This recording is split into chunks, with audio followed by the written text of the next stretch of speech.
igreja, graça e a paz. É muito bom estar aqui.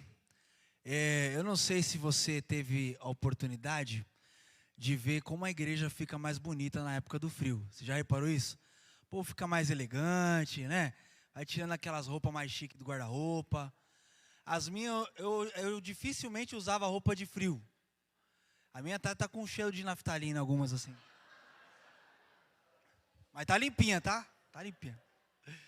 Brincadeiras à parte, eu quero agradecer a sua presença aqui. E a gente vai falar hoje sobre algo muito importante, como sempre, dentro da nossa temática de processos. Nós vamos falar sobre processos das batalhas. E eu quero convidar você a abrir em Êxodo, capítulo de número 17, do verso 10 ao verso 15. E eu quero convidar você que tem saúde para se colocar em pé, com um dos sinais de reverência à palavra do Senhor, para que a gente faça a leitura desse breve texto. Êxodo 17, do 10 ao 15. Quem achou, diga eu amo a Bíblia. Quem não achou, diga eu também. Você que está sem Bíblia, sem smartphone, com aplicativo de Bíblia, está projetado o texto aí, tá bom? Diz assim as Santas Escrituras: fez Josué como Moisés lhe dissera, e pelejou contra Amaleque. Moisés, porém, Arão e Hur subiram ao cimo do outeiro. Quando Moisés levantava a mão, Israel prevalecia. Quando, porém, ele abaixava a mão, prevalecia Amaleque. Ora, as mãos de Moisés eram pesadas, por isso lhe tomaram uma pedra e a puseram por baixo dele, e ele nela se assentou. Arão e Hur sustentavam-lhe as mãos, um de um lado e o outro do outro. Assim lhe ficaram as mãos firmes até o pôr do sol. E Josué desbaratou a Amaleque e a seu povo a fio de espada. Então disse o Senhor a Moisés: escreve isso para a memória num livro e repete-o a Josué, porque eu hei de riscar totalmente a memória de Amaleque debaixo do céu. E Moisés edificou um altar e lhe chamou: o Senhor é a minha bandeira. Você pode repetir isso comigo? O Senhor é a minha bandeira. Amém. Pode se assentar, meu irmão, minha irmã.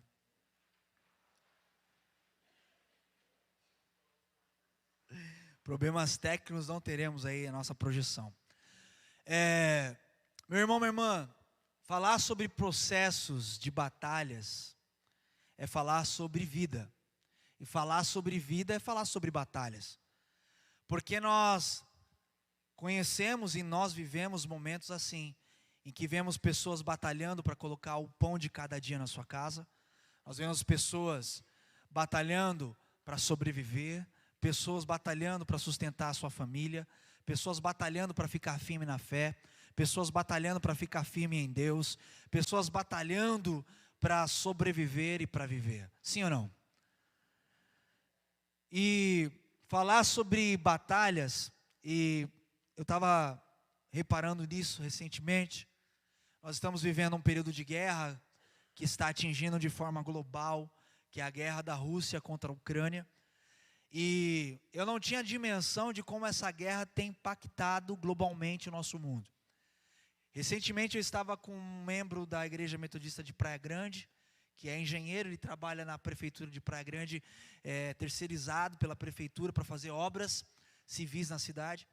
E ele falou assim: pastor, o senhor acredita que por causa da guerra na Ucrânia, porque a Rússia detonou uma fábrica de aço lá na Ucrânia, o aço aqui no Brasil subiu 10 vezes mais o valor, e nós não conseguimos mais trabalhar lá na Praia Grande por causa da falta da matéria-prima do aço? Eu olhei para ele e falei assim: você está brincando. Eu pensei que só envolvia a questão do petróleo,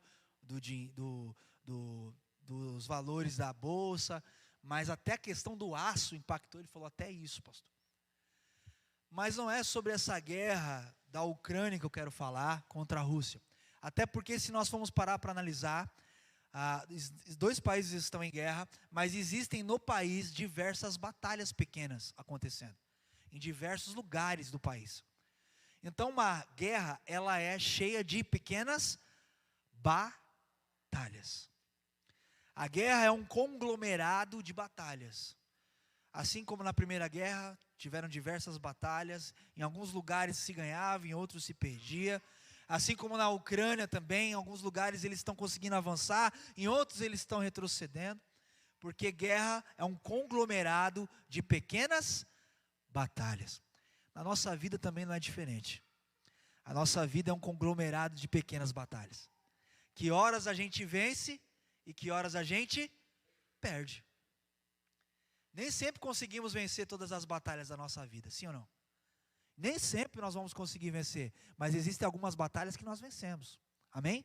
Quantos já venceram algumas batalhas na sua vida? Que levante a mão, deixa eu ver. Olha aí quanta gente. Meu irmão, minha irmã, algumas pessoas até citam algum jargão, pensando nisso, dentro desse quesito de batalhas.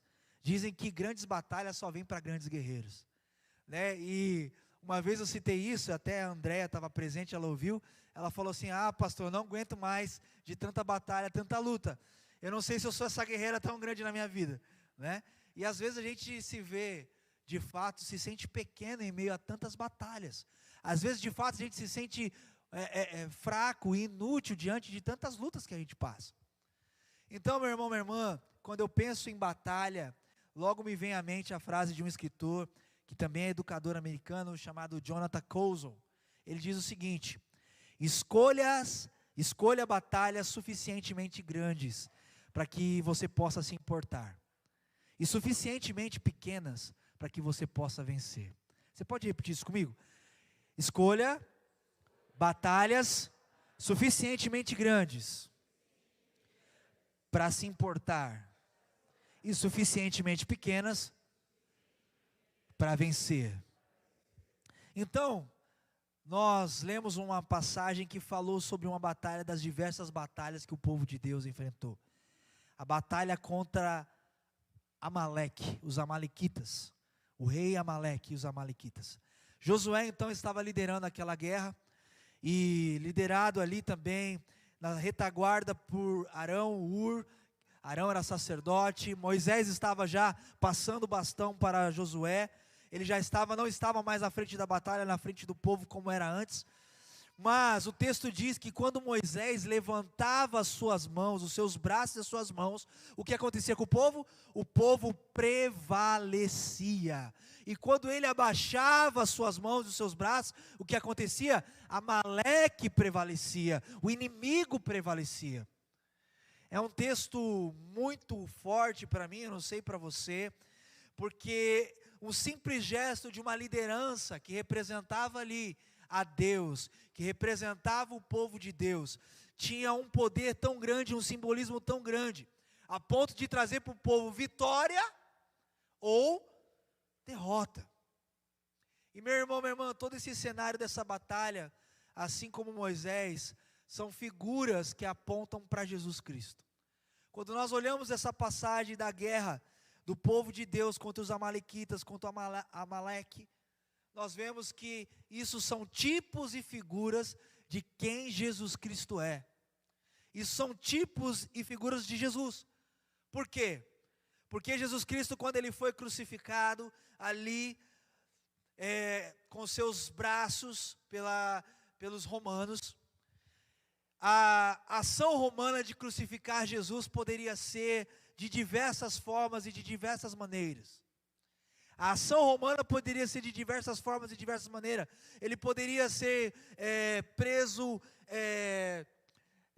o enforcado, ele poderia ser decapitado, muitas coisas acontecer com ele, mas Satanás, seus demônios e o exército romano então, de alguma forma foi usado no plano de Deus, para que Jesus fosse crucificado como? Com seus braços abertos e com suas mãos estendidas. E o que isso quer dizer para nós? Jesus foi crucificado de forma humilhante e vergonhosa numa cruz. O que isso quer dizer para nós? Mas não é a vergonha que tem que saltar aos nossos olhos. Não é a humilhação que tem que saltar aos nossos olhos. O que tem que saltar aos nossos olhos é que aquele que era o representante de Deus naquela hora, Jesus Cristo, o meu Senhor, o seu Senhor, o meu Salvador, o seu Salvador, ele foi crucificado de uma forma que o exército dele, o povo dele pudesse prevalecer. E como que Jesus foi crucificado? Com seus braços estendidos e com suas mãos levantadas. E Jesus naquela cruz, ele estava dizendo sem palavras, igreja, sem palavras, que o que Moisés fez pelo povo, para que o povo prevalecesse e vencesse, ele estava fazendo por cada um de nós. Ele estava fazendo por mim e por você. Jesus sem palavras está dizendo: eu estou aqui enquanto você batalha. Eu estou intercedendo por você enquanto você batalha. Jesus, sem usar palavras, fez o mesmo gesto que Moisés fez nas batalhas do povo. Sabe, igreja, talvez para você isso não possa querer dizer nada, ou não tem tanta importância, mas o que Jesus estava dizendo para mim, para você naquela época, também diz para nós hoje. Jesus estava dizendo: ei meu filho, ei minha filha, pode enfrentar as suas batalhas. Meus braços foram abertos e estendidos por você. Sabe, meu irmão, minha irmã, só a gente sabe as batalhas que a gente enfrenta, não é verdade? Eu não sei as batalhas que você passa. Você não sabe todas as batalhas que a gente passa, nem todo mundo abre o seu coração e compartilha as batalhas que vive. Mas uma coisa é certa, igreja: Jesus intercede por nós nelas. Paulo entendeu isso. Quando nós lemos a carta de Paulo aos Romanos, ele vai dizer no capítulo 8, que o Espírito Santo intercede por nós. Amém? Só que no mesmo capítulo, nos versículos abaixo, vai dizer que Jesus também intercede por nós. Então nós não temos só um intercessor poderoso. Nós temos 2 intercessores poderosos. Não é só o Espírito que intercede com gemidos, que ora por nós quando não sabemos orar. Não é só o Espírito que está de braços abertos por nós e para nós. Jesus também está. Pastor, mas minhas batalhas são árduas, são difíceis. Minhas batalhas são duras de ser travadas. Mas eu tenho uma boa nova para você essa noite. Você não está sozinho nelas. Você pode dizer isso para a pessoa que está do seu lado: você não está sozinho nas suas batalhas.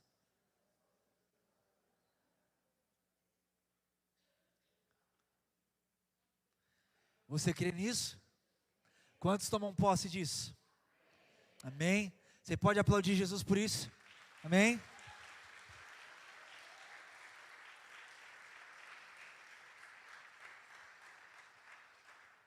E sabe o que é mais interessante dessa passagem?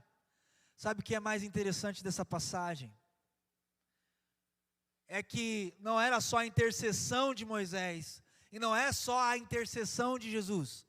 É que a intercessão, os braços levantados, os braços erguidos, significavam para nós uma coisa: vitória. Os braços de Moisés levantados, as mãos de Moisés erguidas, representavam vitória.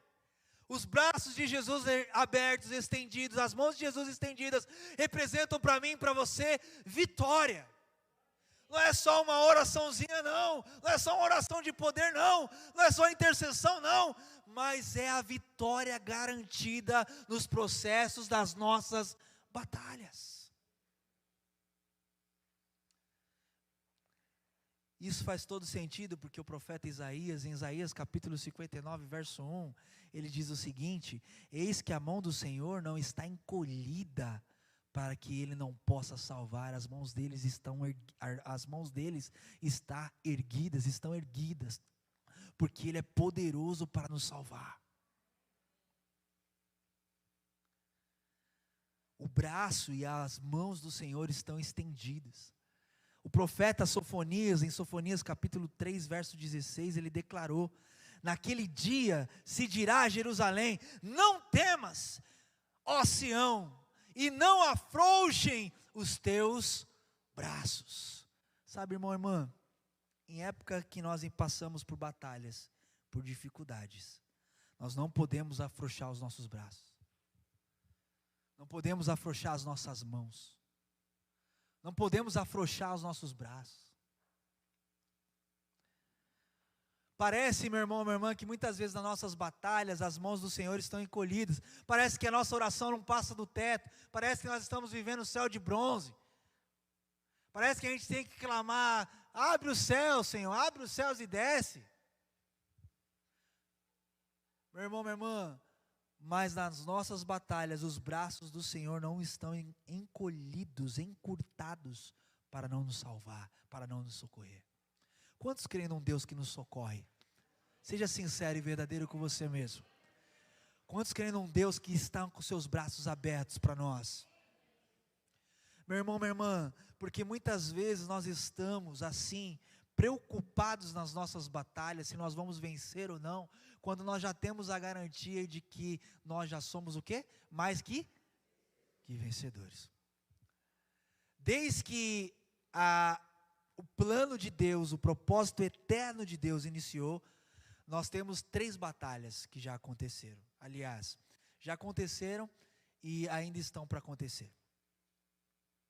A primeira batalha, ela foi uma batalha na qual a humanidade perdeu quando Adão pecou, que a gente chama de batalha inicial. A segunda batalha a gente chama de batalha decisiva, porque Jesus venceu na cruz. O segundo Adão, não, o último Adão venceu na cruz, porque não precisa de terceiro Adão, ele é o último. O último Adão venceu na cruz.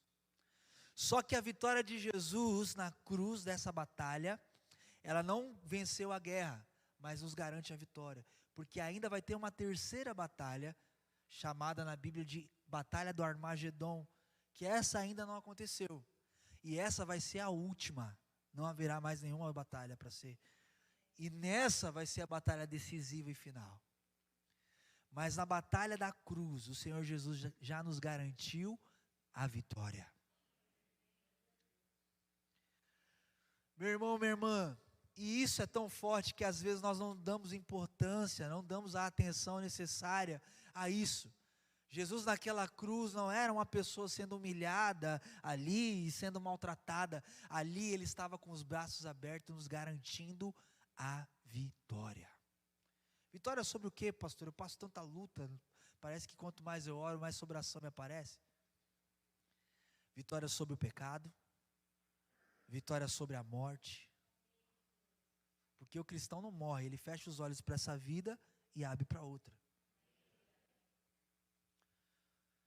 Vitória sobre o pecado, vitória sobre a morte, venceu o inferno e venceu o diabo. Tudo aquilo que eu e você não poderíamos vencer, ele venceu. E como a gente não consegue se sentir vencedor por isso?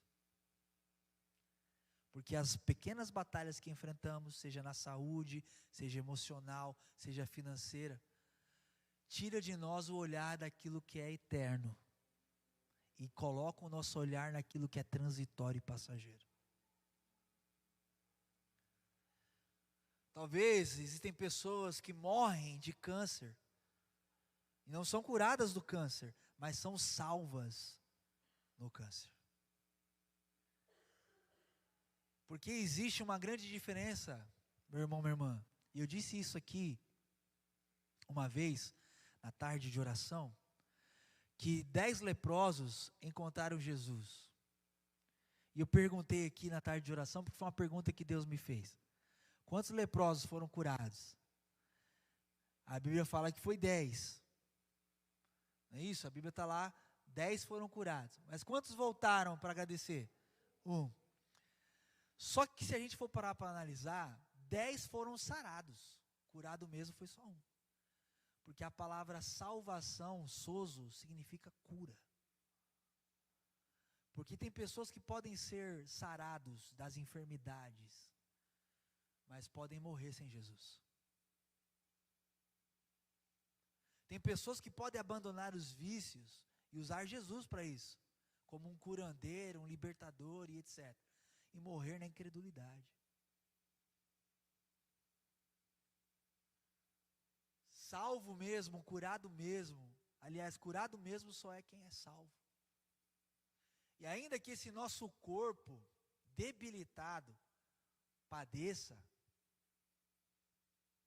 se deteriore, a nossa alma e o nosso espírito voltará à origem, ao destino. Por isso que a gente não vem para a igreja para ir para o céu. O céu não é o nosso objetivo. O céu é o nosso destino. O céu é o destino de todo aquele e aquela que crê em Jesus Cristo. A gente não vem para a igreja porque a gente quer ir para o céu. A gente vem para a igreja porque a gente já entende que o céu já pertence à nossa realidade de vida. Porque se você confessou que Jesus Cristo é o Senhor da tua vida, Ele é o caminho para o céu. Ele é a vida que te conduz ao céu. Ele é a porta que abre para o céu. Eu sou a porta, Ele disse. Eu sou o caminho, Ele disse. Eu sou a vida, Ele disse. Então não existe cristianismo, não existe igreja, não existe nada disso sem Ele.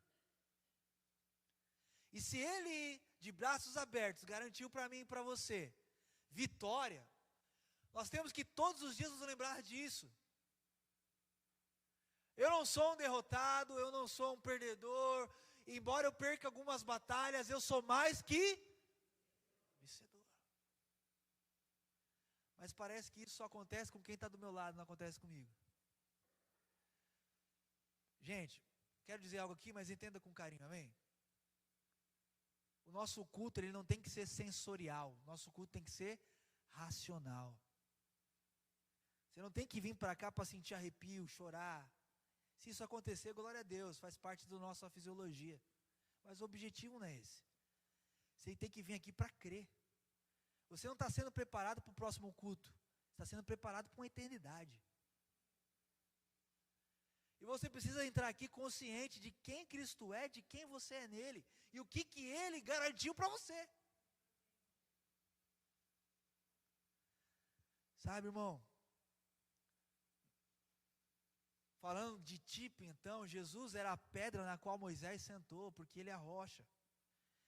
Falando então de Jesus, aquele texto aponta que Arão era o sacerdote, Jesus era o sacerdote então que estava do lado de Moisés. Jesus também era a rocha e o sacerdote naquela passagem. Então, meu irmão, isso quer dizer que eu e você podemos ter uma rocha onde nós podemos estar firmes, e um sacerdote que nos ensina, que nos conduz, que cuida de nós, que ao mesmo tempo que é sacerdote é o próprio sacrifício por nós, e podemos então descansar nisso, porque Jesus Cristo é suficiente. O problema é que nós temos um cristianismo que quer Jesus e mais algumas coisas. Quer Jesus e a rosa ungida, quer Jesus e o óleo ungido, quer Jesus e o paninho ungido, a água ungida. Jesus é suficiente. Jesus é suficiente. E Ele também é suficiente nas nossas batalhas, Eva. A gente não precisa de Jesus e mais alguma coisa nas nossas batalhas. A gente só precisa é dele. É óbvio, se a gente tiver alguém que nos ajude em oração, como o Ur, alguém que nos ajuda nos incentivando, vai ser melhor a gente passar pela batalha, sim ou não? A gente precisa de um Ur na nossa vida também, sim ou não? E esse é o papel da igreja. Estarmos juntos nas batalhas e nas lutas que nós passamos e enfrentamos. Então, se Moisés ficou com as mãos levantadas, se Cristo morreu com as mãos levantadas, eu e você, meu irmão, minha irmã, também temos que estar com as nossas mãos levantadas, diante das lutas, diante das batalhas, entendendo que existe alguém, um redentor, um salvador, que também está com seus braços estendidos para cada um de nós. Cantava-se muito tempo, antigamente na igreja, uma música que dizia: segura na mão de Deus. Segura na mão de Deus. Pois ela o quê? Te sustentará. Não temas, segue adiante. Segura na mão de Deus e... Meu irmão, minha irmã, quantos já ouviram essa música? Quantos já cantaram essa música? Só que na hora da batalha, se tem uma única mão que a gente não procura direito, né? Para segurar, é a de Deus. Então, eu não sei você, obrigado. Então eu não sei você, eu sou de uma época, eu quero ter um minutinho de saudosismo aqui, vocês me permitem? Amém? Eu sou de uma época que eu cresci na igreja, desde bebezinho, né? Participei de todas as classes, Cordeirinho de Jesus, Soldadinho de Jesus, né? Eu só não fui Florzinha de Jesus, tá bom? Isso aí eu não fui. Brincadeiras à parte, mas presta atenção. Eu cresci ouvindo músicas de guerra dentro da igreja. O nosso general é Cristo, seguimos o seu... Ele é o leão da tribo de Judá, Jesus. Aí ele vem com Josué, tá? Era só luta, porque a gente, naquele período, entendia que nós sempre estávamos em batalhas. Sempre está. E essa geração de cantores dessa época, Ademar de Campos, o Masao Sugihara e outros autores colocavam músicas de batalha. E a igreja parecia que era uma quebra-pau só, né? A igreja era o exército de Deus. E eu cresci nisso, né? E logo depois veio o mover das batalhas espirituais dentro da igreja, dos dons espirituais, né? A igreja toda hora caindo endemoniado, e libertação. E aqui não foi diferente, a Marilene conta aqui também, os cultos de sexta-feira como que era, né? Até o Silas falou que também participava, eu estava conversando com ele esses dias, o como que era. E a igreja vivia na luta, na batalha, sim ou não? E foi porque viveu esse período que a gente está vivendo, desfrutando hoje, um mover diferente. Porque a igreja daquela época cumpriu o seu papel, cumpriu o que tinha que fazer, para que a gente pudesse chegar aqui hoje e desfrutar de uma bonança na presença de Deus. Alguém teve que pagar a conta lá atrás, não é verdade? E hoje a gente pode desfrutar disso, sim ou não? Mas a gente não pode esquecer que ainda existem batalhas que a gente ainda tem que travar, sim ou não? Existem as nossas batalhas agora. O diabo, ele está usando de outras formas para tentar minar a nossa fé e tentar fazer a gente desistir. Às vezes nós estamos enfrentando batalhas na nossa mente, batalhas nas nossas emoções, batalhas na nossa fé. As batalhas agora são outras. Talvez as igrejas não tenham mais possessões demoníacas, mas talvez a nossa mente esteja perturbada. Talvez o nosso coração esteja aflito. Talvez a nossa vida esteja em uma vida de dúvida quanto ao que Deus é e o que Ele pode fazer. Porque as batalhas agora são outras. São batalhas internas. E eu não estou falando de quem é incrédulo não, tá gente? Estou falando de quem é crente. Tem crente aqui essa noite? Amém? Estou falando de quem é crente. Então, meu irmão, minha irmã, eu quero fazer um convite a você essa noite, de nós, em meio às nossas batalhas, olharmos para Jesus e estendermos as nossas mãos diante dessas batalhas e não desistirmos delas, porque o nosso Redentor, Ele vive, e Ele intercede por nós, e Ele já nos declarou a vitória. E o que a gente tem que fazer? A gente tem que acreditar nisso agora. Eu acho que o maior rolo, então, é a gente acreditar que Jesus deu a vitória para nós. Porque às vezes a gente esquece disso. Às vezes a gente esquece de viver como mais que vencedor, Ana. Às vezes a gente esquece de se comportar como alguém que venceu. Então, meu irmão, minha irmã, por que nós devemos levantar, ou pelo que nós devemos levantar as nossas mãos nos dias de hoje, diante das nossas batalhas? Primeiro, porque nós temos que levantar as nossas mãos diante das batalhas e diante das lutas que nós passamos. Primeiro, para reconhecer quem Deus é. Você pode dizer isso? Eu preciso reconhecer na minha vida, todos os dias, quem Deus é. O salmista vai dizer isso em Salmo 143, 6. A ti, Senhor, só a ti, eu levanto as minhas mãos. Tem corintiano que nos estádios, né, levanta pelo Corinthians. Que tem um banco de louco, louco por ti, Corinthians. Aquele que acha que é pouco.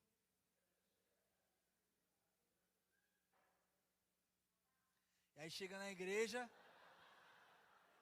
tá amarrado, corintiano? A pastora já amarrou os corintianos, amarrou você aí, Erson, tá amarrado? E aí, esse tipo de cara que é doido no estádio, chega aqui, na hora da adoração ao Deus vivo e verdadeiro.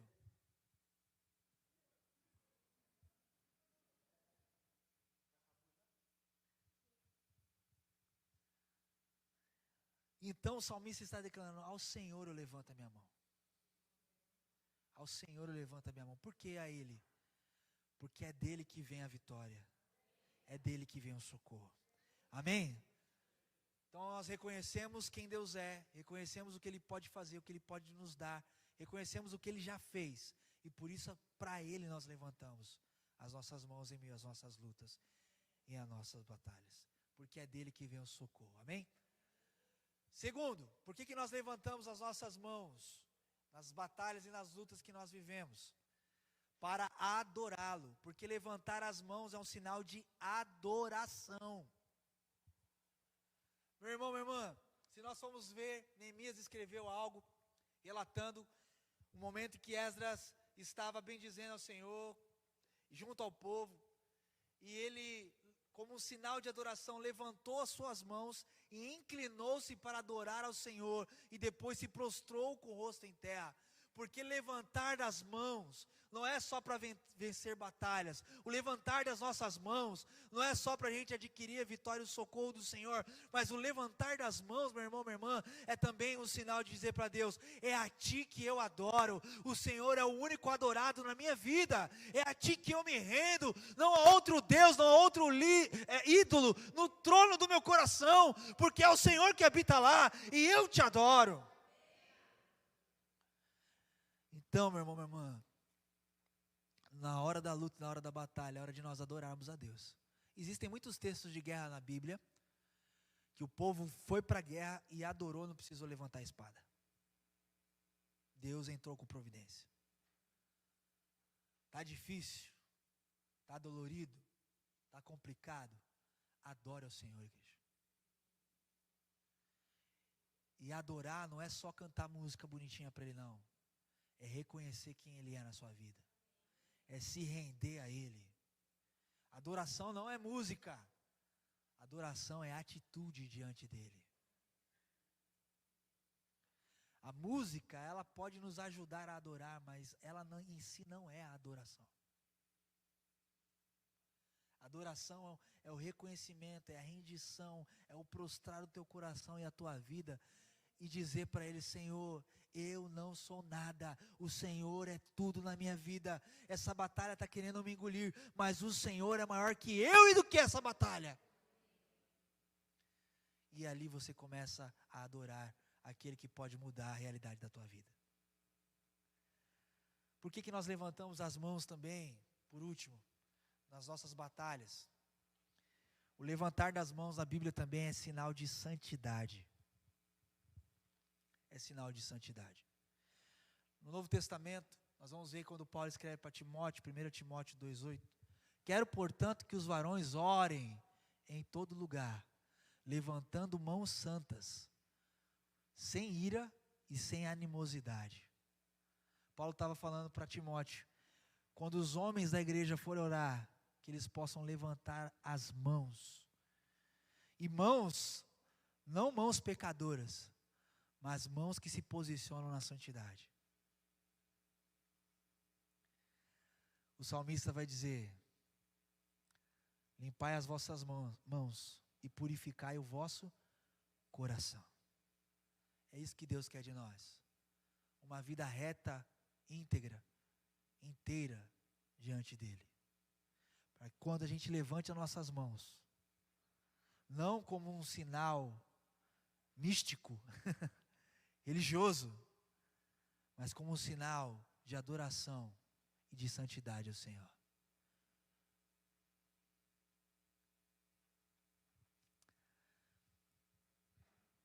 E aqui, meu irmão, minha irmã, eu finalizo. Talvez você chegou aqui essa noite com uma sensação de derrota, com um sentimento de derrotismo. Satanás talvez tenha lançado setas na sua mente e no teu coração. Mas eu quero dizer para você, lembrar você que existe uma grande diferença entre guerra e batalha. Como eu disse, a guerra é um conglomerado de batalhas. E com certeza Deus já fez você vencer muitas batalhas, como eu já disse no começo, e Ele continuará fazendo você vencer outras, amém? Você crê nisso? E eu quero finalizar dizendo isso, meu irmão, minha irmã. Continue vivendo, continue crendo, continue reconhecendo quem Deus é nas suas batalhas, continue adorando somente a Ele nas suas batalhas, continue entendendo que Ele é o Senhor da sua vida, Senhor da sua casa, em meio a essas batalhas. Creia nisso, creia que o Senhor te colocou assentado com Ele nos lugares celestiais, creia que o Senhor te colocou no lugar de privilégio ao lado dEle em lugares celestiais, colocou você também como mais que vencedor diante das suas lutas. Não desista de acreditar nisso, continue vivendo em santidade, crendo que o nosso Deus é o Senhor das guerras. Meu irmão, minha irmã, a guerra, ela é de quem? É do Senhor, e o Senhor é o Senhor das batalhas. O salmista, ele entendeu isso quando escreveu o Salmo 24, verso 8. Quem é o Rei da Glória? Quem é o Rei da Glória? O Senhor forte e poderoso. O Senhor poderoso nas batalhas. Meu irmão, minha irmã, não importa qual é a batalha que você está vivendo e qual é o nível dela, o Senhor continua sendo o Senhor forte e poderoso. Não importa qual é o nível das batalhas, das lutas que você tem vivido, o Senhor é o Senhor das guerras e o Senhor de todas as batalhas, das que ganhamos e das que perdemos. Ele continua sendo Deus quando a gente perde. Deus deu, Deus tomou, bendito seja o nome do Senhor. Ele continua sendo Deus quando nós ganhamos. Não podemos achar que foi o nosso braço que conquistou isso, mas foi a graça de Deus em nós. Quero convidar vocês a se colocarem em pé, convidar o ministério de louvor.